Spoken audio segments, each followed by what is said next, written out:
Hadirin tamu undangan yang berbahagia, untuk selanjutnya sampailah kita di puncak acara kita pada kesempatan hari ini, yaitu dalam rangka acara Halal Bihalal PT Indofood CBP Sukses Makmur TBK 1444 Hijriah. Kita akan bersama-sama mengikuti kajian, mengikuti paparan ilmu agama, wasiat-wasiat dan juga nasihat-nasihatnya untuk kita semuanya kepada Al-Mukarram Bapak Kiai Haji Anwar Murtado. Waktu serta tempat kami haturkan.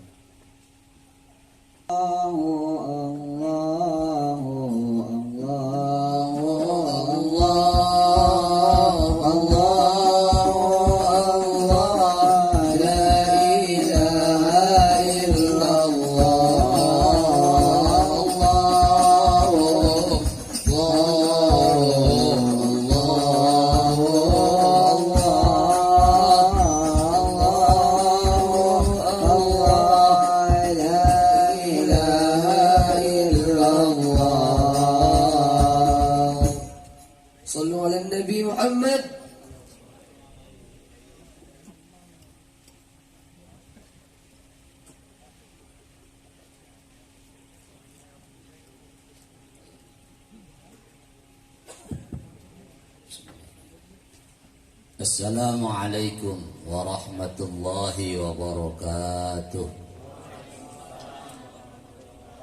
Alhamdulillahi rabbil alamin. Wassalatu wassalamu ala sayyidil mursalin Sayyidina wa maulana Muhammad wa ala alihi wa ashabihi al-mujahidin al-tahirin al-tayyibin. Amma ba'du. فقال عز وجل في كتابه العليم: أعوذ بالله من الشيطان الرجيم والذين جاهدوا فينا لنهدينهم سبلنا وإن الله لمع المحسنين. وقال حبيبنا محمد: لا يؤمن أحدكم حتى أن يكون هواه طبعا لما جئت به. Sadaqallahul aliyyul azim wa balagha rasuluhu habibul karim wa nahnu ala dzalika minasyahidin wa syakirin walhamdulillahi rabbil alamin. Yang terhormat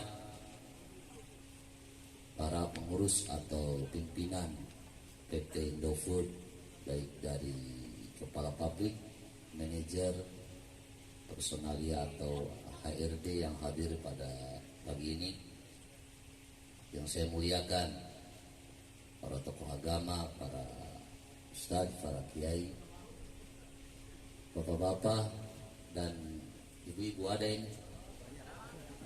pabrik Indofood kalau sekolah kayak STM, cowok banyak, cewek dikit. Jadi itu mah ceweknya jendol juga udah cantik banget kelihatan kalau di belakang. Saking langkanya biasa jadi idola gitu. Matan ini bisa ceramah di pengajian di PT Indofood. Aroma-aromanya nih bau mie sedap ini. Berkatnya Sukro Garuda nih kayaknya. Di pagi ini kita hadir dalam rangka acara Halal Bihalal atau silaturahmi setelah libur panjang Lebaran. Ada yang mudik, ada yang tidak. Setelah 3 tahun tidak mengadakan acara seperti ini, alhamdulillah pada pagi ini kita adakan acara Halal Bihalal. Saya ucapkan salam hormat untuk pimpinan kita semua, selalu diberikan kebahagiaan. Amin. Hadirin kaum karyawan rahimakumullah. Ya pantasnya begitu kan, di pabrik kan. Buruh ya, kaum buruh. Oh, pejuang ini, kaum devisa ini pejuang ini. Ulah dipaehan sampai paehan. Setelah kita menghadapi bulan Ramadan kemarin, tentu ini adalah hari yang fitrah, diantaranya jadikan orang-orang yang bersih dari dosa. Dari tampang-tampang bersih semua ini. Muka-muka baik. Kan katanya orang habis lebaran, Pak, itu udah kayak bayi yang baru lahir. Bayinya bayi berjenggot semua ini. Artinya ketika kita hadir bisa bertemu dengan teman yang setiap hari aktivitas sama, tentu namanya kita tiap hari ketemu, banyak hal yang sering terjadi. Ada kekhilafan, salah bicara, salah sikap. Momen yang tepat di hari ini kita saling memaafkan. Karena orang yang baik adalah orang yang sangat terbuka hatinya untuk bisa memaafkan orang lain. Jangan jadi orang yang pendendam, orang yang gengsi untuk memaafkan dan meminta maaf adalah orang yang celaka. Ini saya kasih dongeng, cerita, bukan dongeng, ini cerita ada sejarahnya. Orang yang gengsi itu bahaya. Tahun 70 di daerah Kabupaten Lebak ada rampok atau gerombolan orang yang suka merampok ke tiap kampung tahun 70. Ditembak mati sama tentara, 6 orang meninggal. Setelah meninggal, akhirnya tahun 70 peraturan masih luar biasa primitif. Itu mayat di jalan udah digeletakin aja. Tentara lapor sama kepala desa, Pak Lurah itu ada mayat rampok. Nanti ambulan dari kabupaten nyusul ke sini. Siap, kata Pak Lurah. Setelah 1 jam datang ambulan dari kabupaten menjemput. Itu ambulan cuman sopirnya doang sendiri, nggak ada yang antar. Kata sopir ambulan, Pak Lurah mana mayatnya? Tuh di jalan, digeletakin, udah kayak pohon pisang aja. Akhirnya diangkutin ke mobil ambulan, dibantu sama lurah dan anak buahnya. Ini lagi judulnya ngomongin orang gengsi celakan. Kata sopir ambulan, Pak Lurah tolong antar ke Kabupaten Lebak, Rangkas itu kan. Ini dari kejadian di Gunung Kencana nama kamp daerahnya. Karena saya sendirian ke kabupaten, tolong antar. Siap, kata lurah. Lurahnya Jawara. Oh, Jawara. Ini ngomong gengsi, Jawara gengsi kan biangnya. Jawara mah gengsi mah biang ya. Namanya Jawara kan. Jawara, tapi kadang-kadang Jawara ada manfaatnya. Contoh, ada ustadz mau potong kambing. Itu kambingnya bisa nangis. Dongeng ini mah. Pas mau dipotong kata kambing, Ustadz dosa apa saya mau dipotong? Kata Ustadz bingung ngomongin dosa. Gua mau dipasrahin kambing sama yang punya suruh dipotong, nanyain dosa, bingung. Nggak apa-apa, saya ikhlas dipotong asal sebutin dosa saya. Nyerah Ustadz. Jawara lewat. Kata Ustadz, Mang Jawara potong ini kambing bisa ngomong. Bagian gua ada Jawara.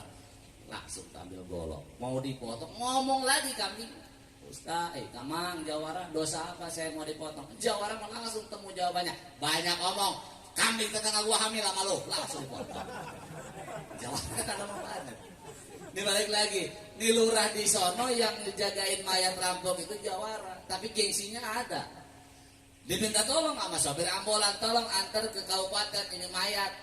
Karena saya takut sendirian, akhirnya diantar. Lurah duduk di depan sama sopir ambulan.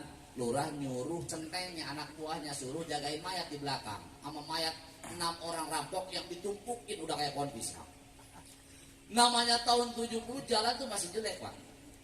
Tiap ada lobang itu mayat padang gelinding. Itu anak buah lurah yang di belakang pada teriak-teriak. Pada takut. Siapa yang nggak takut mayat 6 orang pada berdarah, pada melotot kan? Jeri. Itu sopir ambulan nggak konsen bawa mobil. Kata sopir ambulan, Lurah itu anak buah di belakang penakut amat sih, berisik. Iya ya, cotong. Akhirnya ke belakang tuh diliatin. Pada penakut berisik amat, nggak bakal hidup lagi. Lihat lurah itu matanya pada melotot. Kata sopir ambulan, Lurah ini nggak bakal beres. Mendingan Lurah yang jagain. Kan Lurah mah Jawara tuh, gengsi. Jadi panggil Jawara. Oh iya. Ya udah saya yang jagain. Sendirian saya mau ditemenin. Udah, lu berdua depan sama sopir. Dari perjalanan tadinya berisik sampai kabupaten sampai rumah sakit umum, gua ada yang teriak-teriak. Kata sopir ambulan, no, Jawara asli. Dia berteriak. Tungguin, datang ke rumah sakit. Kata sopir ambulan, perawat, bawa itu apa namanya dorongan mayat 6 mayat rampok. Mati di belakang. Pas itu bawa perawat 7 yang meninggalnya. Lurah ikut mati di jempol. Nah, gengsi itu. Padahal teriak-teriak aja ya. Kita jangan gengsi, saling memaafkan. Di hari yang baik ini tentu ada hal yang perlu kita saling buka diri. Jangan sampai gengsi untuk meminta maaf. Maaf ya, kemarin saya bersikap atau berkata yang kurang baik. apa-apa, jangan lagi-lagi aja ya. Kan biasanya begitu ya, kita saling memaafkan. Dan ketika membicarakan hari yang baik setelah Idul Fitri, nah kemarin 1 bulan yang lalu kita melaksanakan ibadah puasa di bulan Ramadan yang hadiahnya kata Allah di Al-Quran, la'allakum tattaqun, orang yang sungguh-sungguh melaksanakan ibadah di bulan Ramadan akan diberi imbalan la'allakum tattaqun, orang yang benar-benar takwa. Cuman ketika ngomongin takwa itu kan tentu peringkatnya ketika dikatakan la'allakum, setiap 1 kali Ramadan kita diberi perangkat atau pangkat la'allakum tattaqun, kita hitung berapa kali kita bertemu dengan Ramadan. Ini misalkan ada yang umur 40 dipotong masa balik 15, berarti udah 25 kali ketemu Ramadan. Pantasnya dan sewajarnya orang tersebut jadi orang yang benar-benar takwa. Tapi perasaan kan kita gini-gini aja Pak ya. Bener banget enggak, bajat banget ya enggak juga. Ngaji kadang-kadang mau, dangdutan hobi kita kan. Ya biasa-biasa aja gitu. Pertanyaannya yang dinamakan level takwa itu yang bagaimana? Patokannya kata Sayyidina Ali, untuk mengetahui orang tersebut takwa adalah pertama al-khaufu minal jalil, mempunyai rasa takut kepada Tuhan. Ini penting untuk kebaikan kita baik dalam lingkungan perusahaan maupun lingkungan berpenduduk kita di masyarakat. Pertama takut kepada Tuhan, takut kepada Allah. Takut kepada Tuhan, kepada Allah beda dengan takut kepada makhluk. Kalau takut sama manusia, kita ketemu di jauh ngumpat, ketemu di jalan kita belok, takut. Tapi takut kepada Tuhan, mendekatkan diri kita kepada Tuhan, pada Allah dengan cara melaksanakan apapun perintahnya dan menjauhi apapun larangannya. Cuman masalahnya kita kan sekarang banyak kan takut sama makhluk. Ini maaf nih ya, ini orang kita banyak yang takut sama makhluk. Contoh, takut sama bos, sama atasan. Bagus dalam masalah eksistensi perusahaan. Tapi seharusnya ketika mempunyai rasa takut kepada bos untuk disiplin dalam kerja, harusnya takut juga kepada bosnya, segala bos, pada Tuhan. Kadang-kadang ada orang yang sama bos takut, peraturan pabrik jam 7 harus bangun, harus masuk kerja. Telat dikit, pintu gerbang dikunci sama Pak Firman, siapa? Ada namanya Firman tadi. Firman siapa ini kata saya? Firman Tuhan apa Firman siapa ini? Dia kan jam 7 harus masuk. Kagak masuk digemok sama Pak Firman. Awas pistolnya keluar Pak Firman. Saking takutnya kesiangan, beli jam beker di pasar, di setel jam 4:30. Bunyi berisik, bangun, mandi, manasin motor, makan duduk 5 bungkus. Langsung ngebut sampai PT Indofood jam 7 kurang 10 aman. Enggak jadi karena takut dapat SP, kesononya dipecat, aman masuk kerja awal waktu karena takut sama bos. Bosnya takut, tapi bos segala bos tidak ditakuti. Kenapa? Sholat subuh tidak. Ayah nuk itu ayah. Saya tahu ini 80% atau 70% orang Sunda, tapi saya mengerti dan menghargai orang yang nggak bisa paham Sunda ini. Makanya biarpun nih kayak apa ini orang Rangkas ngomong bahasa Indonesia ya, udah kagak ngenahin kadengnya ini. Tapi kita menghargai yang tidak ngerti Sunda.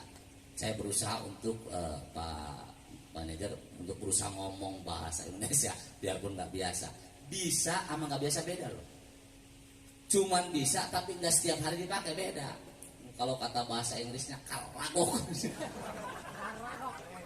Iya emang. Nih takut sama Allah, sama Tuhan.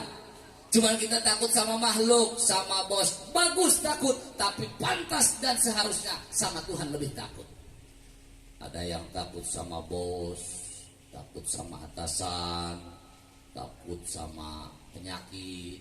Ada corona kan penyakit ciptaan Tuhan, harusnya nggak tahu, harus takut-takut amat ya. Ini berhubung kita ada saudara kita yang lagi sakit, Slamet Santoso, kita doakan supaya beliau penyakitnya segera diangkat, diberikan kesembuhan oleh Allah Subhanahu Wa Taala. Ini takut corona kemarin, ya itu makhluk, kan virus, makhluk Tuhan, makhluk Allah. Jauh usah takut.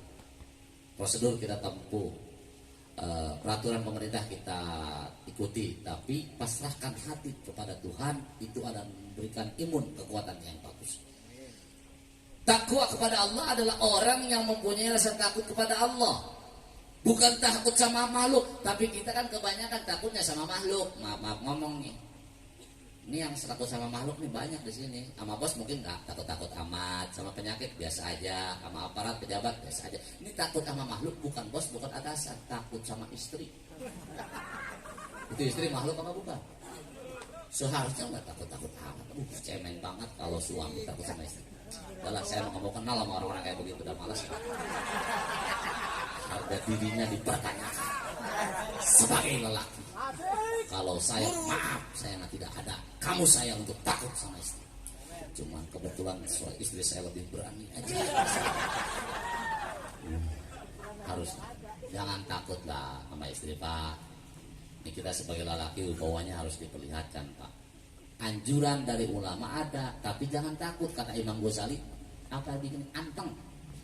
Kata Imam Ghazali gini, yang bagi ayyakuna ar-rajulu 'inda zaujatihi kasabihi. Seharusnya setiap suami, apakah dia pengusaha, apakah dia pejabat, bahkan ustadz kiai sekalipun, kalau lagi di rumah di depan istrinya harus seperti anak kecil di depan ibunya. Kata Imam Ghazali, maksudnya gimana anak kecil di depan ibunya? Anteng. Anteng, bukan takut. Tapi kalau ketika keluar dari rumah gimana? Fa'idal tamasuma indahu wujidar rajula. Tapi ketika dia keluar dari rumah, apakah dia pengusaha mau merapihkan perusahaan, mengatur perusahaan? Apakah dia pejabat mau mengatur pemerintahan? Apakah dia ustadz kiai mau merapihkan umat? Ketika keluar dari rumah, wujidar rajula, tunjukkan kelelakiannya. Tepat dada. Lelaki sejati nih. Gunung mana yang mau gua robohin? Di rumah nyerah sama gunung 2. Anteng harusnya, Pak, jangan takut, Pak. Kadang-kadang perempuan ngikutin dia emang. Maaf ya, ada beberapa nih perempuan ya, Bu ya. Jangan sampai bikin saya keluarin dalil untuk itu, ibu keenakan. Dalil di rumah saya maju itu acara halal bihalal kata Indoput, laki itu di rumah harus anteng kayak anak itu depan ibunya. Pak, kita harus punya harga diri, Pak. Anteng, jangan takut. Itu orang yang takut sama istri itu, Pak, biasanya efeknya, maaf nih ya, penyakit gampang nempel, tekanan itu, Pak. Karena ada yang sampai sakit, berobat ke dokter, diantar sama istri. Kata dokter, memang sakit apa, Pak? Dokter, bukan masalah sakit, hati tersakit. Kenapa, Pak? Saya tiap hari dibentakin istri mulu. Kata dokter, saya juga sama, Pak.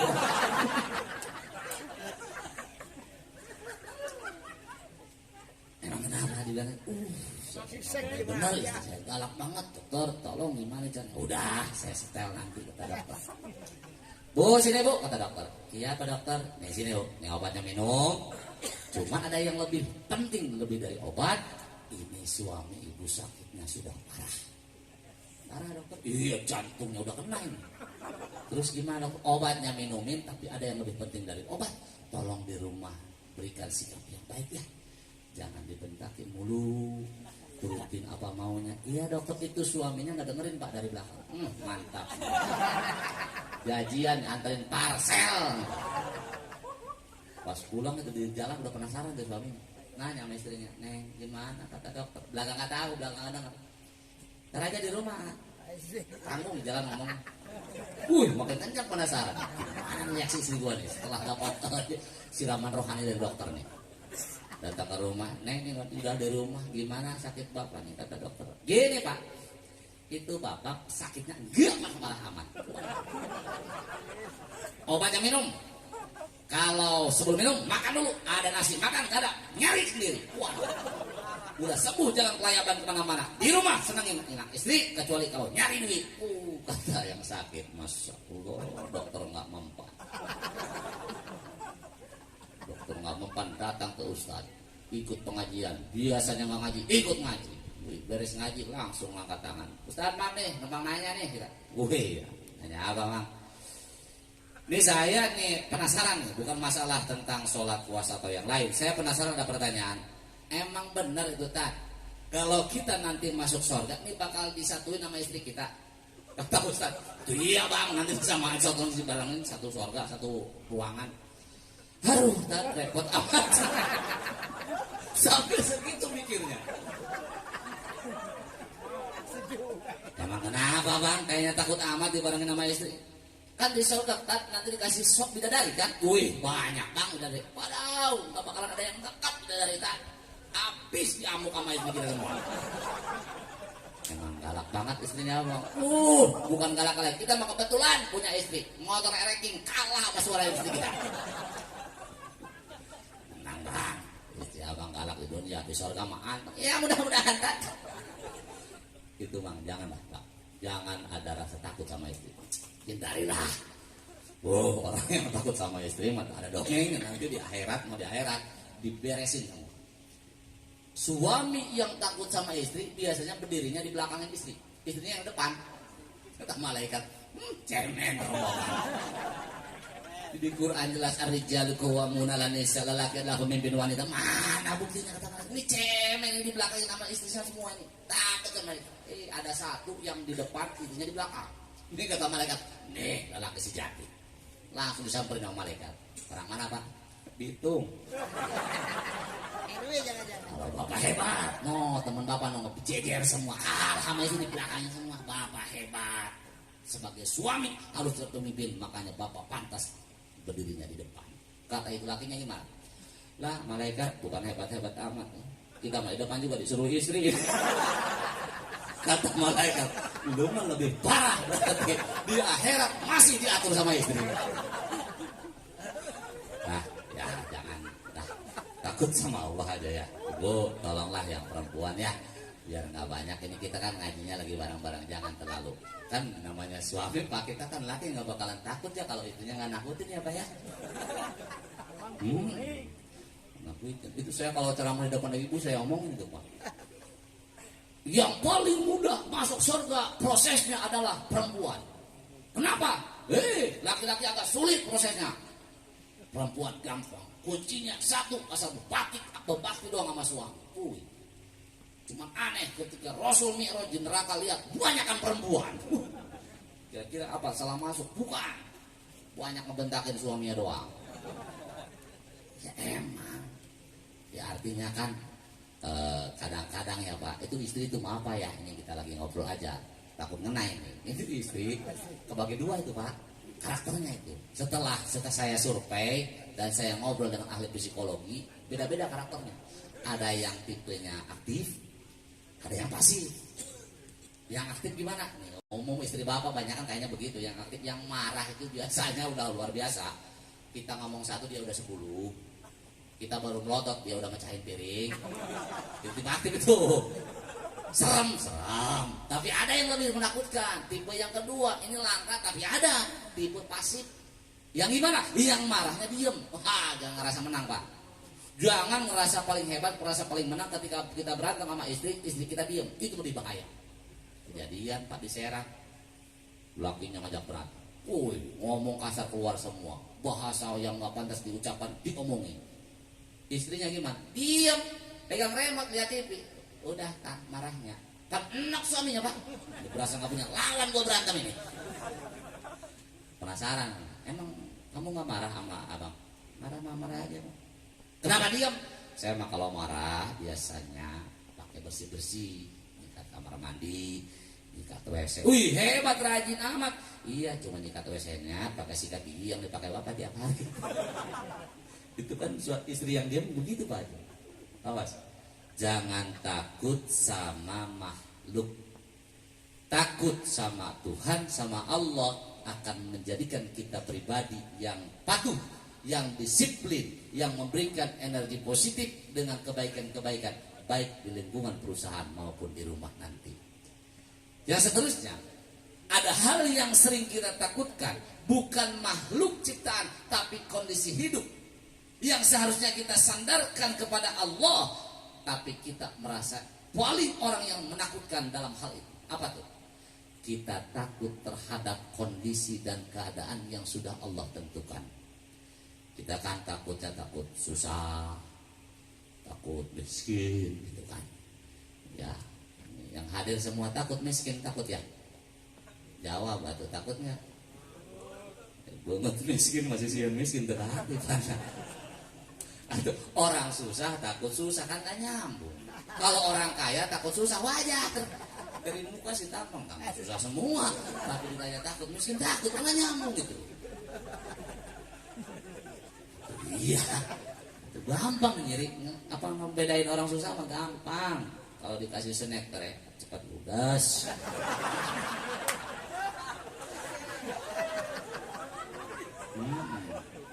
Dikasih besek, ditonjokin mulu selama acara ayam apa ikan asin.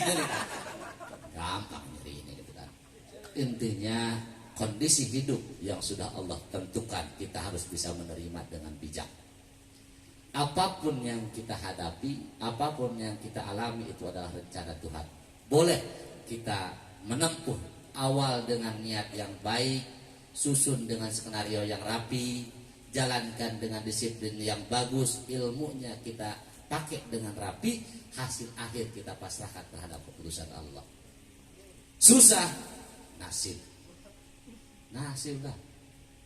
Justru kalau misalkan kita berpikir dengan baik, kita sebagai orang yang punya kekuasaan, punya uang, kita harus bersyukur bahwa kita bisa melakukan hal-hal yang baik, membantu orang. Kita sekarang susah, terima. Ini adalah jalan dari Allah memberikan ketenangan. Ini menjadi orang susah, lihat orang kaya, enak aja lihatnya. Lihat orang punya duit, emosi aja bawaannya, tenang. Orang kaya ngerasa, oh saya jadi orang kaya, bisa hidup dengan baik, membantu orang dengan baik. Orang susah harus bisa bersyukur, Pak. Enak orang susah. Enaknya gimana? Orang susah mengurusnya gampang, Pak. Ini lagi ngenangin orang susah saya. Jangankan di akhirat, di dunia aja udah seneng, gampang ngurusnya orang susah. Saya kalau ada yang nama orang kaya agak puyeng, Pak. Kasih kopi nggak kedoyan, teh manis nggak suka, susu cuma dicicipin doang. Kita kasih rebus pisang ditoel doang, kan enak kita yang ngasihnya, Pak. Tapi kalau ada yang namunya orang susah puas, Pak. Nasi goreng sepiring udos, kan belum nyarap dia mana. Kopi semua habis, bisik berani, masih ada ngaji. Nah, wah, orang susah tuh kan, ngurusinya enak. Di dunia enak ngurusinya, di akhirat lebih enak orang susah. Ini orang kita kan lagi orang suka harus bersyukur, jangan takut, harus jalani. Kalau orang kaya di akhirat dan nanti dia melihat pertanyaannya banyak, tapi dia menjalankannya atau menyalurkannya dengan baik, enak, prosesnya cepat juga. Ini perumpamaan nanti di Yaumul Hisab, di perhitungan seperti di bandara namanya imigrasi. Itu di imigrasi orang yang lewat harus diperiksa. Badannya, bawaannya semua diperiksa. Takut bawa bom, narkoba, barang terlarang. Ini orang kaya umpamanya bawaannya koper 10. Kalau orang susah gak bawa apa-apa, Pak. Goodner doang di kantong Goodner. Ini yang bawa koper masih dibongkar, itu yang bawa Goodner udah ngopi di rumahnya, Pak. Kita lagi ngomongin jangan takut hidup susah, Pak. Kalau orang kaya pertanyaan panjang. Kaya, punya apa kamu? Berapa duit penghasilan sebulan? 20 miliar. Kemana duit 20 miliar? Jalan-jalan ke luar negeri. Sisanya beli kapal. Sisanya beli mobil. Sisanya bakalan beres, Pak, panjang. Orang susah enak. Orang mana kamu? 3 raksa, Gusti. Berapa duit kamu per bulan penghasilan? Biasa UMR, Gusti. Indofood. Kemana uang gajian sebulan di Indofood kamu keluarkan? Buat makan juga pas-pasan. Udah masuk surga. Simple. Kita harus bersyukur. Makanya kalau pengen proses masuk surganya gampang, pertahankan susahnya. Jangan demo minta naik gaji. Enggak pas-pasan aja. Nanti masuk surganya cepat. Kita mah kadang salah, Pak, mengukur kebahagiaan dengan banyak harta. Salah. Emang kalau bahagia harus dilihat dari banyak uang? Tidak, Pak. Bahagia mah adanya di hati. Benar? Benar, Pak. Itu susah ya, Benar. Saya contohin nih. Orang yang banyak harta, banyak uang tidak menjamin hidupnya bahagia. Nih saya contohin ya. Saya punya kenalan pengusaha tekstil di Jakarta. Kaya. Saking kayanya tiap bank dia punya simpanan uang. Saking kayanya tiap daerah punya aset tanah. Saking kayanya, itu rumahnya bukan aja apartemen, rumahnya 3 lantai kayak istana, di depannya berjejer mobil harga miliaran, Rubicon, Lamborghini, Ferrari, lengkap. Rumah bapak apa yang berjejer depan? Senang, sebelah beda ya. Di kita kan mengukur kebahagiaan suka salah. Orang yang banyak harta seperti itu pasti hidupnya bahagia, pasti bahasanya. Padahal, nggak ada bahagianya tuh. Kenalan saya, nggak ada bahagia, gimana bahagia? Sakit-sakitan pak, diabetes, apa diabetes? Gula, cuma jangan salah ya. Terus saya ada tetangga diantar berobat sama anaknya. Pas berobat kata dokter, apa yang dirasain pak? Kepala puyeng, badan lemes. Bapak punya gula, boy. Langsung berdiri, dok pinggang. Saya mau berobat ke sini dokter. Ini dokter nanya urusan dapur, saya punya gula, punya kopi, urusan saya. Saya mau ngerujak sini, berobat. Itu orang kaya kenalan saya, orang Jakarta yang duitnya banyak, sakit-sakitan, diabetes, jantung, ginjal, liver, stroke, duduk di kursi roda, udah menyan begini aja pak. Di mana bahagia? Makan aja nggak boleh banyak. Sehari sekali nasi merah pakai rebus telur, kayak korban banjir. Ini karyawan Indofood, beras stok banyak itu 20 kali makan, gak ada yang ngomelin, benar? Senang siapa? Senang kita pak. Malam, nggak ada istilah makan malam, no kenalan saya. Orang kaya duitnya tiap bank, makannya tiap malam beda. Apa bedanya? Nggak boleh makan. Apa makan malamnya? Rebus kentang. Uang tiap bank, makannya rebus kentang. Karyawan di dapur kalau malam ya. Pulang dari musola habis maghrib, makan. Lihat bola, lapar pertengahan, nasi goreng lagi. Agak malaman dikit, rebus mie sedap, rasa soto, ada merek Indofood ya. Kan makan terus kita pak. Senang siapa? Senang kita lah. Tuh, bahagia itu diukurnya dengan hati ketika kita bisa bersyukur.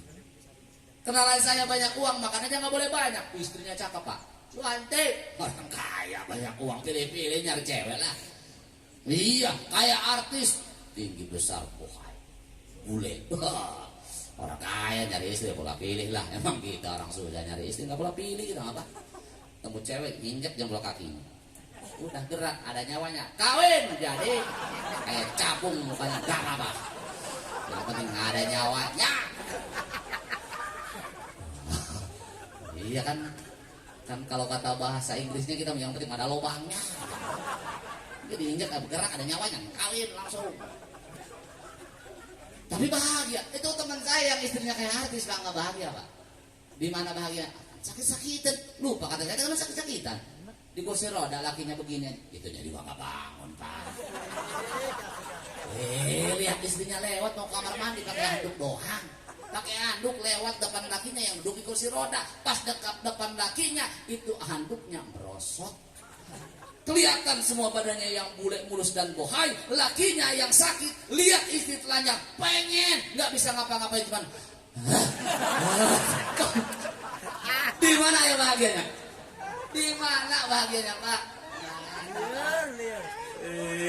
Tapi kita pak, biar istri kita jenol, ijo bahkan tuh istri kita ya. Ijo itu dari hitam naik mobil 3 kali lagi pak. Tapi kapan aja kita pengen bisa kita kerjain pak, benar? Yang penting kalau kita kan biasanya laki kalau pengen itu sebenarnya ada kode-kode tertentu ya pak ya. Iya. Nah, namanya kadang-kadang situasi dan kondisi kan tidak bisa kita tebak, harus ada kode biasanya. Kalau kecuali jawara, kalau jawara biasanya pak jawara nggak pakai kode, kalau pengen gitu nama istrinya nggak pakai kode. Biasa langsung aja manggil. Neng di mana? Di dapur bang. Kamar sini. Ada apa bang? Sini pantat. Mulut gua asem nih. Boy.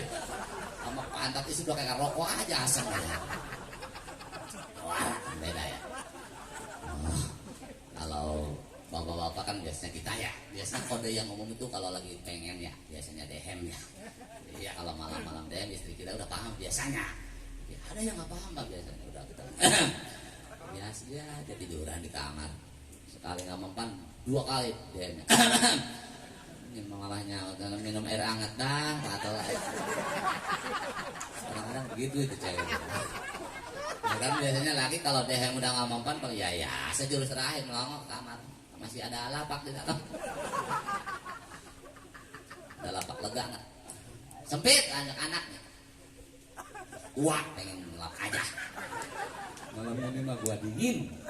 Dingin aja bisa nyelap. Nggak ada. Kalau dingin mah dapur sana. Ngapain gua ke dapur? No, kompor. Tidurin sono kompor. Ya perempuan kan gitu mbak. Kalau malam mah beda. Munafik udah manggil. Pak di mana? Di dapur. Sini kamar. Ngapain di dapur? Kan suruh orang di kompor sama lo. Sini kamar pak, lapaknya udah mulai lega. Tuh, pak, jadi bahagia itu tidak bisa dilihat dengan nominal uang atau materi. Itu teman saya. Uang banyak, makan nggak boleh banyak. Istri cantik kayak artis nggak bisa ditidurin. Anak satu-satunya, no kenalan saya, bandolnya naudzubillah. Orang kaya banyak nggak banyak, paling 1. Bandol, tato sebelah muka. Anting sebelah kuping, narkoba, tiap hari tangkap polisi, diproses tembus, tangkap lagi, nyesek, artinya nggak ada bahagianya. Dasar uang banyak nggak bisa dimakan, istri cantik nggak bisa ditidurin, anak satu-satunya, bandalnya nyusahin, naudzubillah nggak ada tenangnya. Di mana coba bahagianya pak? Tapi orang susah kan biasanya anaknya nggak dikit, ada yang 12, 15. Tapi adem, tenang, pada nurut, pada baik ya paling ingusan mengambai. Biasa. Dan ciri khas orang susah biasanya anaknya kalau nggak ingusan congean biasanya. Perutnya embung, cacing. Di sini koreng nih biasanya. Jadi balik lagi, takut kepada Tuhan itu adalah menunjukkan orang yang ketakwaannya baik. Yang kedua, terus nanya, udah panas ya? Enggak, tapi peraturan pabrik saya lihat jam 11 harus tutup kerja mulai. Dan biasanya di sekolah SD mah ya kalau kita ada acara begini langsung pulang ya. Maaf nih, saya dong yang pulang nih. Maaf nih, saya dong yang pulang nih. Atau nggak apa-apa? Kamarnya THR gede, pengen pulang. Kalau kata bahasa itu bukan rasanya. Libur udah banyak, THR dikasih. Pas halal bihalal, berubahnya pengen pulang. Saya aja yang pulang. Nanti saya panas-panasin di gerbang sama Pak Firman ya. Selamat menikmati. Balik lagi. Yang kedua, karakter orang yang takwa adalah al-amalu bitangzid, hidupnya selalu berpedoman dengan apa yang sudah Allah tentukan, Allah turunkan, yaitu Al-Quran, kitab Allah sebagai undang-undang. Apapun yang ada dalam undang-undang Allah kita harus kerjakan. Karena ketika membicarakan undang-undang peraturan, apapun yang kita pengen ada rumus rujukannya, cuman kita nggak mau baca dan nggak mau jalankan. Contoh nih, kehebatan perbedaan antara laki-laki dan perempuan aja nih. Undang-undang peraturan Allah beda. Maaf. Yang namanya perempuan secara mutlak wajib setia, secara mutlak wajib setia terhadap suami. Ini perempuan. Ini enaknya laki-laki beda pak. Kalau kita laki-laki tidak wajib setia secara mutlak terhadap perempuan. Dikit pak, 4 orang saya lihat ngomong berani kalau urusan begini. Padahal dia seperti kelinci di liungan serigala semua, yang diantara serigala semua. Berani nyolot kalau urusan begini, keberaniannya muncul. Ini kan lagi berbicara undang-undang Allah nih, maaf punya. Perempuan tuh wajib setia secara mutlak terhadap suami, tapi maaf suami tidak wajib setia secara mutlak terhadap istri. Rupanya ada emosi yang terpendam, keinginan yang tertahan. Memang nih saya jelasin dulu, jangan salah paham nih. Yang namanya undang-undang Allah tidak ada yang buruk. Maksudnya ketika perempuan wajib setia, kenapa laki-laki tidak wajib setia? Karena ketika laki-laki wajib setia ada hukum Allah yang ditabrak. Fankihu ma qabalakum. minan nisa'i matna wa thulatha wa ruba'. Yang namanya suami kalau dia mampu dan adil, ini catatannya. Wajah mutlaknya. Kalau mampu dan adil, jangan terus sorak. Kalau bisa belum mampu adil mah. Nah ada. Rokok sebatang dibakar hapus. Mampu adil gimana? Oh sabun udah kayak silet, sabun mandi di rumah ngomong. Nah. Kalau mampu dan adil boleh punya istri lebih dari satu. Tapi yang namanya perempuan, biar kata dia mampu, adil, jabatan tinggi, bahkan dia jadi presiden sekalipun, yang namanya perempuan tidak boleh punya suami lebih dari satu. Tuh coba Al-Quran. Nah, kalau urusan begini mah semangat laki-laki ya. Biarpun cuma hanya sebatas keinginan, karena keinginan besar tapi rasa takut lebih besar. Yang perempuan kalau urusan begini tadi 4 orang juga berani nyaut. Karena urusan begini mah mereka sensitif, Pak. Saya pernah di pengajian ibu-ibu, saya tanya siapa yang pengen masuk surga lewat gerbang yang utama, masuknya paling duluan, angkat tangan. Angkat tangan semua. Pengen tahu caranya? Pengen. Harus ikhlas dan ridho dimadu sama suami. Turun lagi semua. Mending lewat pintu dapur masuk surganya. Sok tahu memang surga ada pintu dapurnya. Ada. Mending nggak masuk sekalian. Saking nggak maunya dimadu Pak. Mending nggak masuk sekalian. Tapi di pojok ada satu di pojok itu. Nah ini yang soleha ini di pojokan ibu-ibu nih, yang satu nggak turunin tangannya. Ini calon ahli surga, ibu hebat. Tanggung ji ibu yang ketiga soalnya.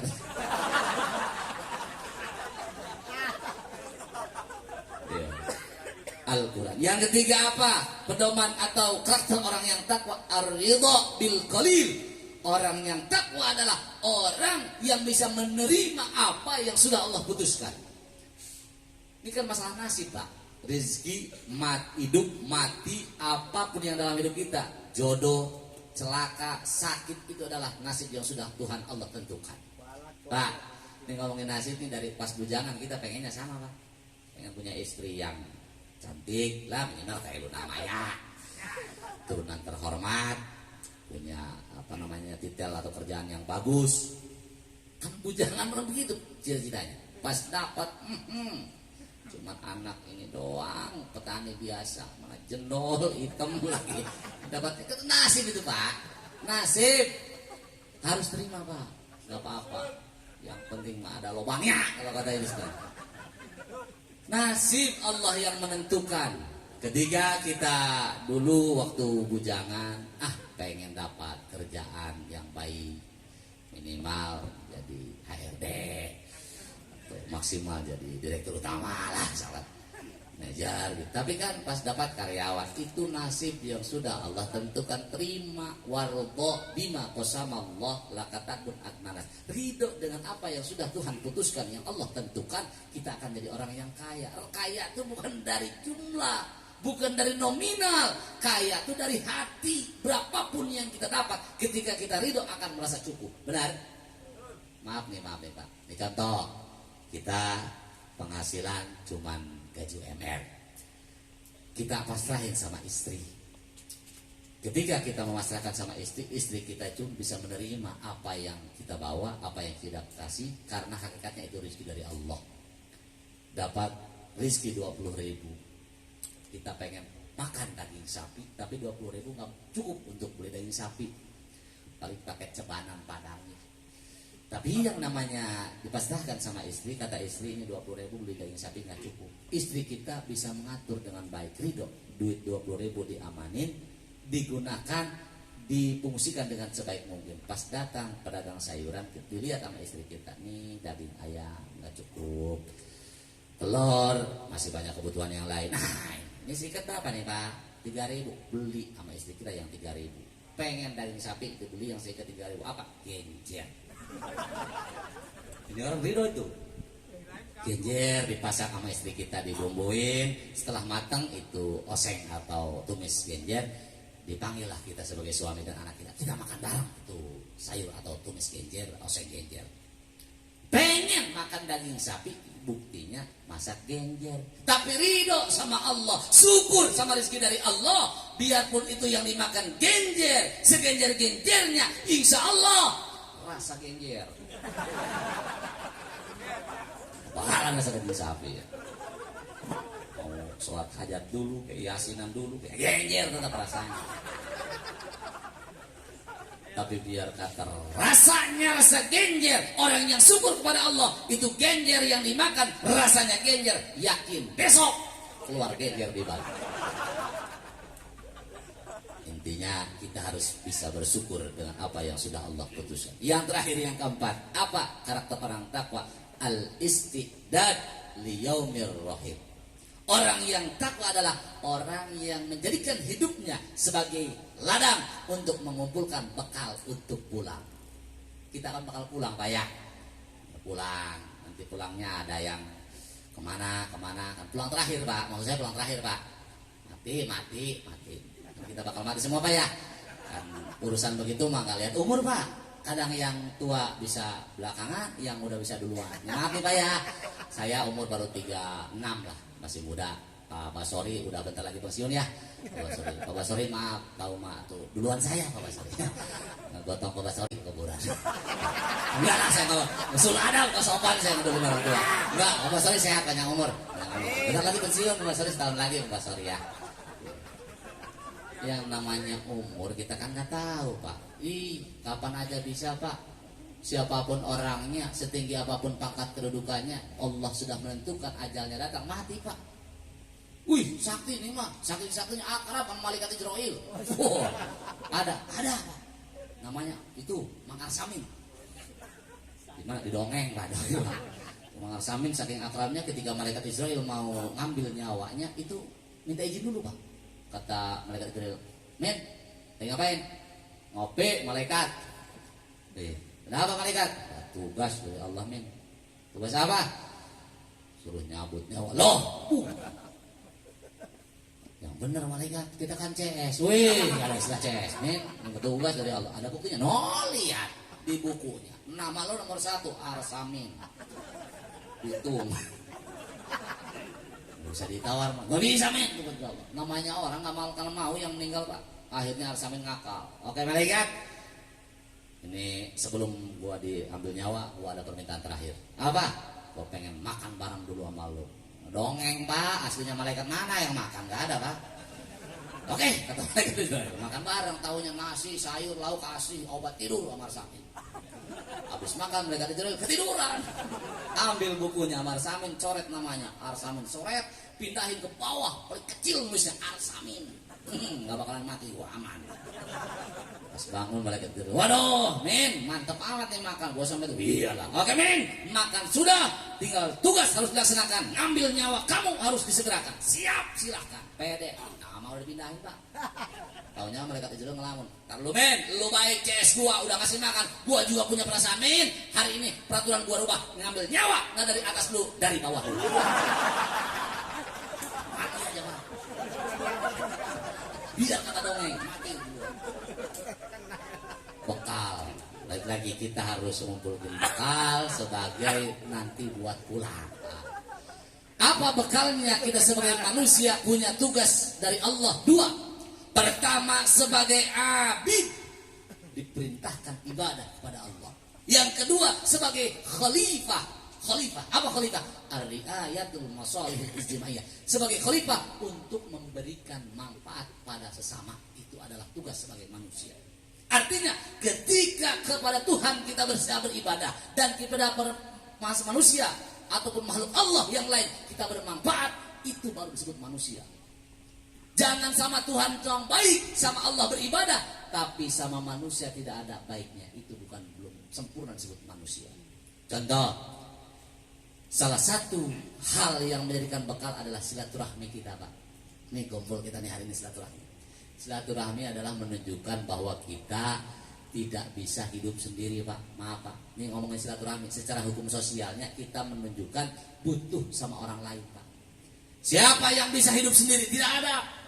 Uang banyak, jabatan tinggi, tinggal di atas gunung sendirian, nangis Pak. Nih kakek moyang kita dulu Nabi Adam, tinggal di sorga Pak. Sorga tempat paling enak, paling nyaman. Tapi ketika Nabi Adam tinggal di sorga sendirian, nggak kerasa nyaman itu sorga.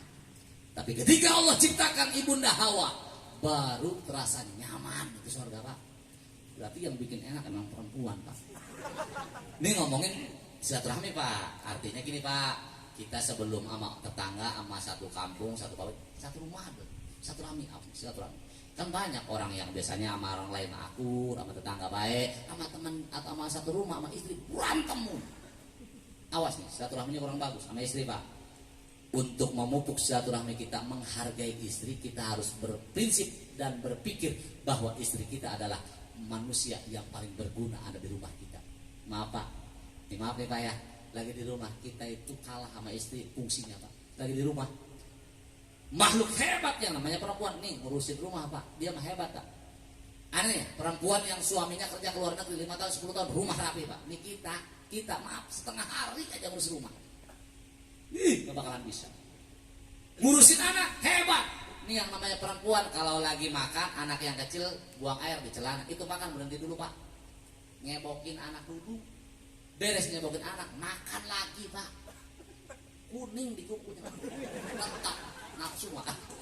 Itu perempuan loh. Nanyain dong perempuan. Bener kan ya lu ya? Tuh. Bener. Kalau kita, maaf ngomong nih, Pak.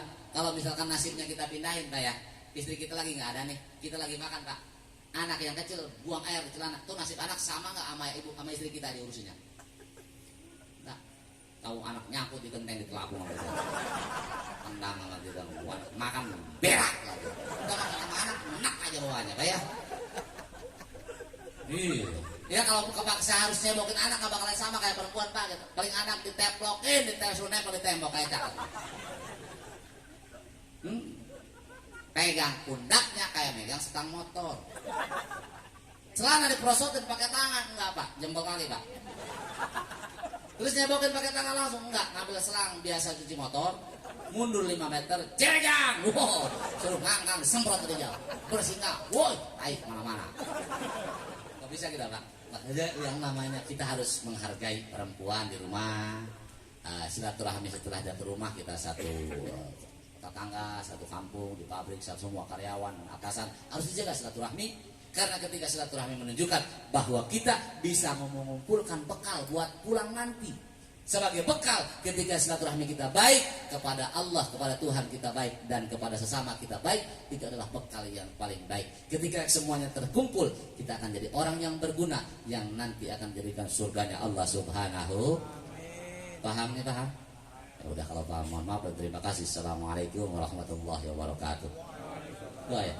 Ya dal jalali Allahumma shalli ala sayyidina Muhammadin fil awwalin wal akhirin wa barik wa sallim. ورضي الله تعالى عن كل سادة ناسب سيدنا رسول الله أجمعين.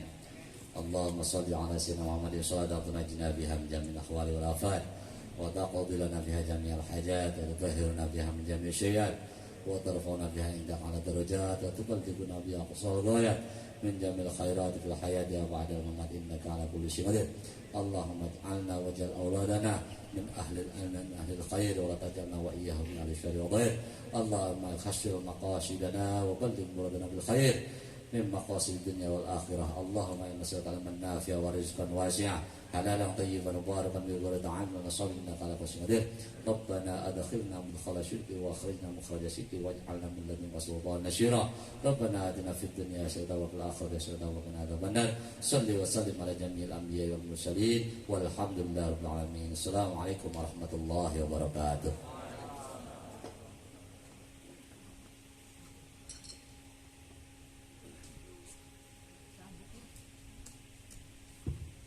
Waalaikumsalam warahmatullahi wabarakatuh. Terima kasih kami aturkan kepada guru kita semuanya, Mukarram Muhtaram Bapak Kiai Haji Anwar Murtado, yang sudah menyampaikan mutiara hikmah pada kesempatan siang hari ini. Semoga kita semuanya bisa menyimak dengan sebaik-baiknya, dan semoga kita akan menjadi insan yang bertakwa dengan ciri-ciri yang telah beliau sampaikan tadi. Amin ya robbal alamin. Para hadirin, para tamu undangan, para guru-guru yang kami hormati, sampailah kita di pamungkas acara kita pada kesempatan siang hari ini, yaitu dalam rangka acara halal bihalal. Kita menyempurnakannya dengan bersalam-salaman sebagai wujud mengikhlaskan kita, menghalalkan atas segala kesalahan, kehilafan saudara kita semuanya. Semoga melalui momentum bersalam-salaman ini, saudara kita semuanya, kesalahan-kesalahan kita semuanya diampuni, dimaafkan oleh saudara kita, dan diampuni oleh Allah Subhanahu wa Ta'ala. Kepada para guru, para orang tua, para jara manajer, disediakan untuk memasuki depan untuk bersalam-salaman, diikuti nanti dengan rekan-rekan kita semuanya.